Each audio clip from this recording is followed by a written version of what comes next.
Kami dari kelompok 4, kami akan mempresentasikan kemajuan dari usaha kami Lasa Demantan. Sebelum kami ingin menjelaskan poin-poinnya, saya akan memperkenalkan anggota dari tim kelompok 4. Yang pertama, Ria Wayu Ilahi.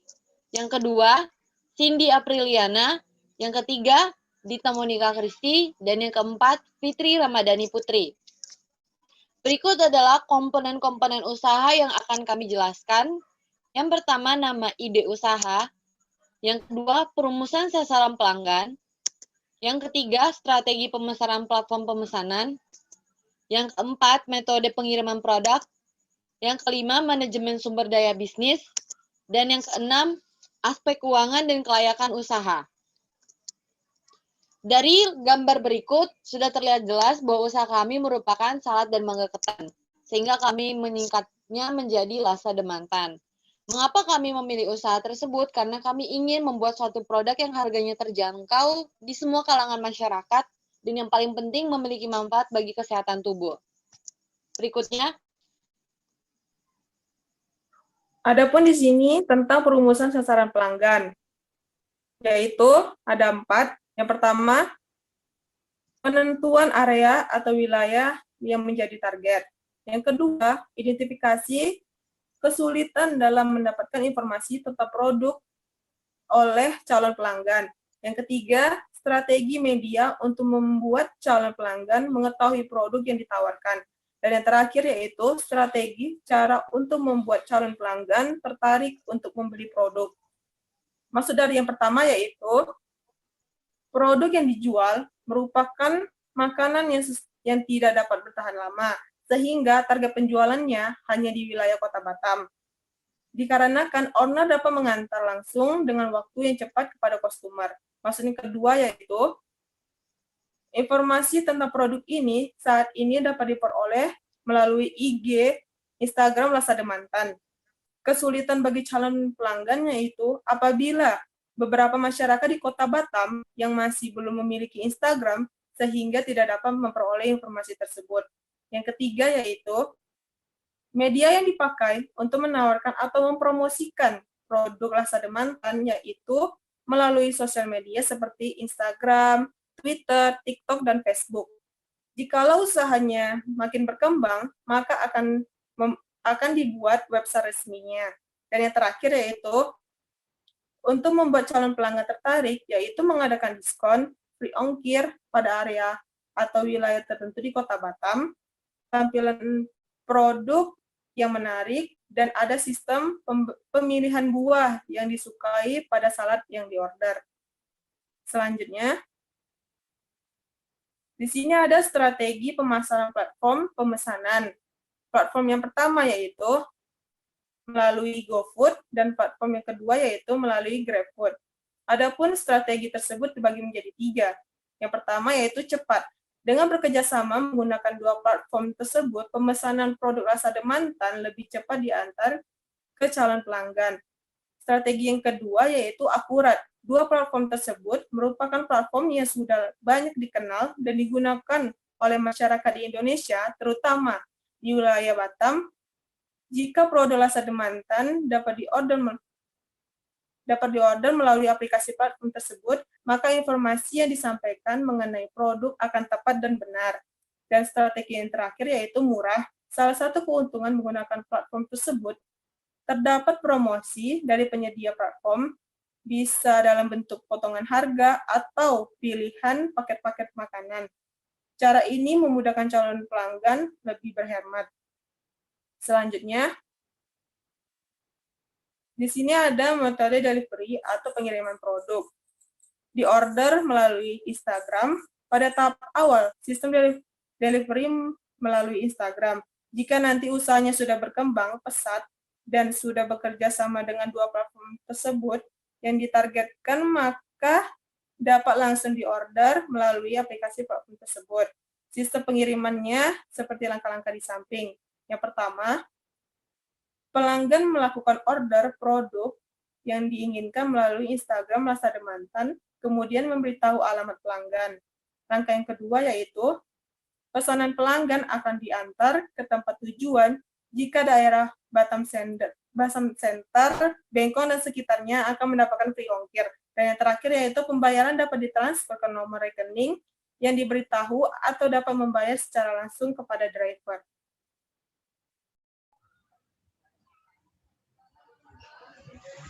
Manajemen sumber daya bisnis. Yang pertama itu produksi. Fungsi bagian produksi mengatur dan mengelola kegiatan pembuatan produk makanan sehingga dapat menghasilkan mutu dan kualitas makanan sesuai tujuan.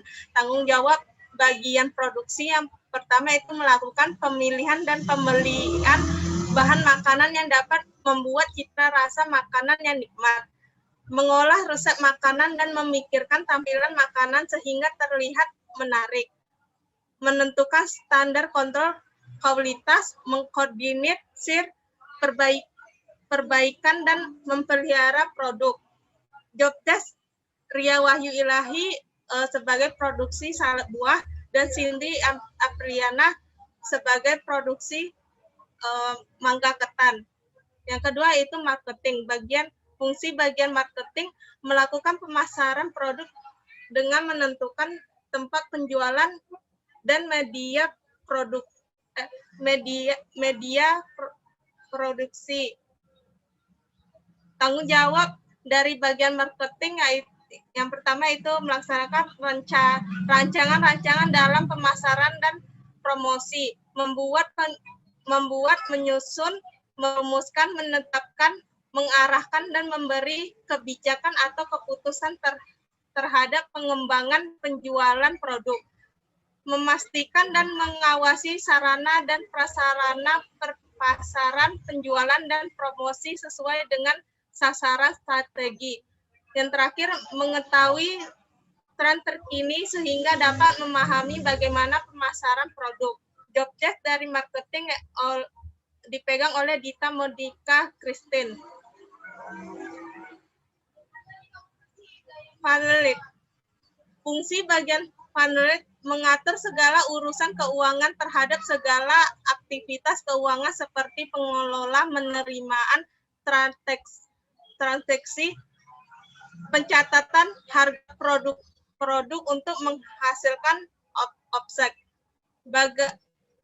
Tanggung jawab bagian funnel yang pertama itu mengontrol keuangan dari produk usaha ini. Yang kedua itu melakukan atur pendapatan serta pengeluaran, mengatur modal atau dana yang diperlukan oleh bagian produksi, melakukan remunerasi dengan bagian atau departemen yang lain, membuat laporan keuangan perusahaan baik dari keuntungan dan kerugian yang terjadi. Job desk dari panel yaitu Fitri Ramadhani Putri. Yang terakhir yaitu draft. Fungsi bagian draft mengatur orderan produk ke pelanggan. Tanggung jawab bagian draft yang pertama itu mengemudi kendaraan berdasarkan alamat yang ditujukan dengan selamat, memastikan orderan diterima oleh pelanggan atau orang yang bersangkutan, membawa orderan produk dengan aman. Yang terakhir, melaporkan tugas yang dikerjakan. Job desk dari draft semua anggota seperti Ria Wahyu Ilahi, Cindy Apriana, Fitri Ramadhani Putri, dan Dita Modika Christine.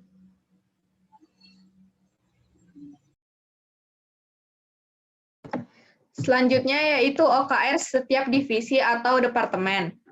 Yang pertama ada bagian production. Objektifnya adalah menghasilkan produk dengan cipta rasa dan mutu kualitas yang sangat baik. Key result-nya yang pertama adalah meningkatkan cipta rasa pada produk dengan melakukan analisa perbandingan terhadap bahan, resep, dan rasa terhadap usaha makanan yang sama di Kota Batam dengan yang diproduksi.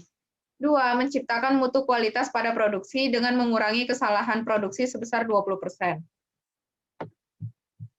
Yang kedua ada marketing. Objektifnya adalah meningkatkan online lead generation pada bulan Januari 2021. Key result-nya yang pertama, meningkatkan jumlah update per hari dari 2 posting Instagram dan 2 story Instagram menjadi 2 posting Instagram dan 4 story Instagram. 2. Meningkatkan jumlah visitor Instagram dari 100 pengunjung atau akun per hari menjadi 200 pengunjung per hari. Ketiga, meningkatkan jumlah followers Instagram dari 1.000 menjadi 3.000 dalam waktu 1 bulan. Keempat, rata-rata conversion ratio mencapai 20% dari media sosial Instagram.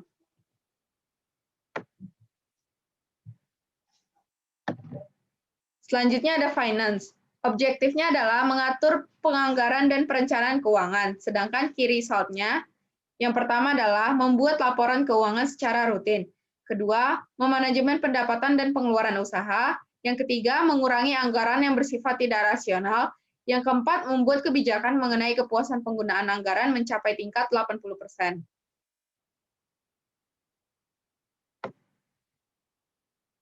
Selanjutnya, klasifikasi sumber daya manusia yang dibutuhkan. Usaha produk makanan Lasa Demantan dalam tahap memulai usaha. Usaha produk makanan Lasa Demantan dalam tahap memulai usaha, sehingga sumber daya yang dibutuhkan tidak terlalu banyak. Namun, jika usahanya sudah mulai berkembang dan sudah bekerja sama dengan beberapa platform, maka dibutuhkan sumber daya manusia yang cukup banyak untuk menempati departemen sebagai berikut. Yang pertama ada production. Production bertanggung jawab terhadap proses pembuatan produk, mulai dari proses pengolahan bahan baku, pembuatan resep, dan tampilan produk. Yang kedua ada marketing. Marketing bertanggung jawab terhadap penjualan dan pemasaran produk yang dihasilkan. Bagian ketiga ada finance. Finance bertanggung jawab terhadap keuangan, omset, dan kerugian perusahaan. Yang keempat ada warehouse. Warehouse bertanggung jawab mengenai ketersediaan stok produk yang akan dijual, serta menyimpan barang yang dipergunakan. Yang kelima ada information technology. Bertanggung jawab mengenai pemberian informasi ke sosial media atau media online, serta mendesain poster dan logo usaha. Yang keenam ada product planning inventory control, yang bertanggung jawab dalam merencanakan dan mengontrol proses produksi. Dan yang terakhir adalah general affair, yang bertanggung jawab dalam mengelola sarana dan prasarana untuk mengantarkan orderan pelanggan atau customer.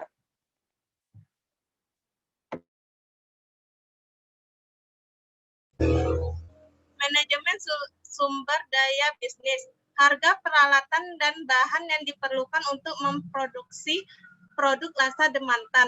Yang pertama yaitu ketan mangga. Bahan yang diperlukan yaitu mangga 12.000, ketan 4.000, santan 5.000, kotak 1 buah 15.000, total biaya 36.000. Total biaya tersebut dapat menghasilkan 3 porsi mangga ketan, sehingga penjualan 1 porsi sebesar 15.000, untung per porsi sebesar Rp3.000. Yang kedua itu salad buah.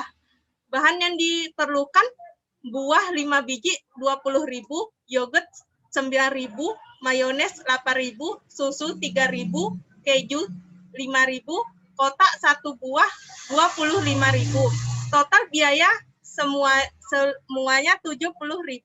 Total biaya tersebut dapat menghasilkan 5 porsi salad buah, sehingga penjualan 1 porsi sebesar Rp17.000. Untung per porsi yang didapatkan sebesar Rp3.000.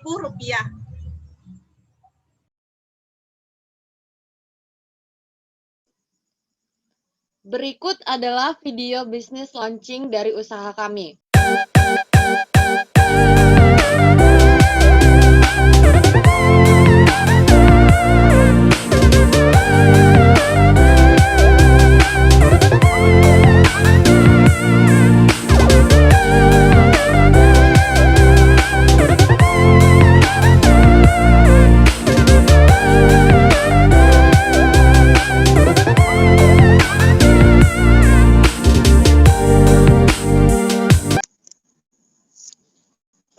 Presentasi dari kemajuan usaha kami. Sampai jumpa di video berikutnya.